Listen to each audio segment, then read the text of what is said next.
आज हम इस बात को अच्छे तरीके से एनालाइज करेंगे, आज इस बात को अच्छे तरीके से और बेहतर तरीके से और सरल शब्दों में जानेंगे कि आखिरकार ऐसे दो गुट क्यों। चलिए पहले बात कर लेते हैं उस गुट की जो कहता है कि आप चादर मत फैलाइए, आप बड़े बड़े सपने मत देखिए, आप अपनी क्षमता अनुसार ही सपने देखिए, आपके पापा की जितनी हैसियत है आप उतने में ही सीमित रहिए।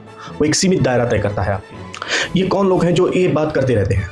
ये आम लोग हैं, आम लोग हैं। ये वो आम लोग हैं जिन्होंने कभी ना कभी अपने सपने बड़े बड़े देखे थे, बट किन्हीं कारणों से वो उसे पूरा नहीं करते। ये वो आम लोग हैं जो हर किसी के बहकावे में आ जाते हैं। कोई आया कुछ बोल दिया वो उनकी सुनने लगते हैं।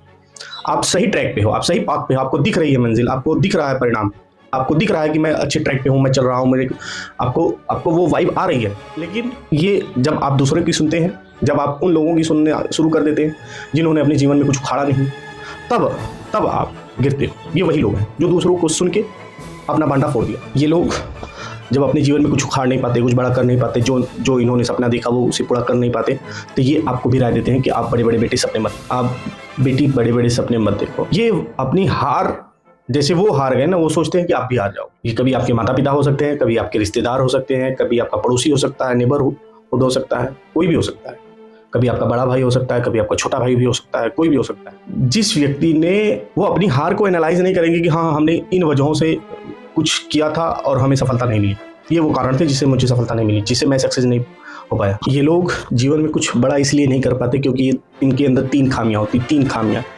पहला, ये दूसरों पे ज़्यादा ध्यान देते हैं, दूसरों के बारे में ज़्यादा सोचते हैं, दूसरों की ज़्यादा सुनते हैं, और दूसरे अगर कुछ बोल दिया तो उस पर एक्शन भी लेते हैं। पहली खामी। दूसरी खामियां है इनके अंदर कि ये खुद की नहीं सुनते, ये खुद का एनालिसिस नहीं करते, ये खुद की कमियों और स्ट्रेंथ के बारे में नहीं जानते कि मेरे अंदर क्या कमियां हैं और क्या मेरे अंदर मजबूत वो इच्छा शक्ति है, इनको वो नहीं पता। तीसरा, ये अच्छे से सटीक रणनीति नहीं बना पाते, और बना लिए तो खुद पे इनका विश्वास भी नहीं होता। इस वजह से ये लोग फेल करते हैं। एक बात तो हमने खत्म कर ली। दूसरी बात करते हैं कि लोग कहते हैं कि बड़े सपने क्यों देखना चाहिए।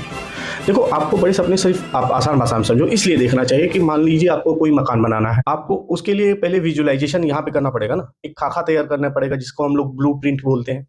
एक ब्लूप्रिंट होगा, एक विजडम होगा कि हाँ, आपको एक नेसेसिटी होगी कि हाँ सर मेरे को इतना बड़ा चाहिए मकान, इतना छोटा चाहिए, ये लग्जूरियस चीज़ें चाहिए, ये ऐसे मेरे को डिज़ाइनिंग करनी है, वो सब चाहिए। आप उसका एक इमेज बनाते हो, पूरी तरह से एक ब्लूप्रिंट बनाते हो, फिर उसके बाद फिर एक जब ब्लूप्रिंट उतर जाता है फिर उसका बजट बनाते हो, फिर उसके बाद आप उस काम पे लग जाते हो। जो विजडम था उसे तो आप शुरू कर देते हो कल्पना से वास्तविकता की ओर, आप प्रारंभ हो जाती है आपकी जर्नी।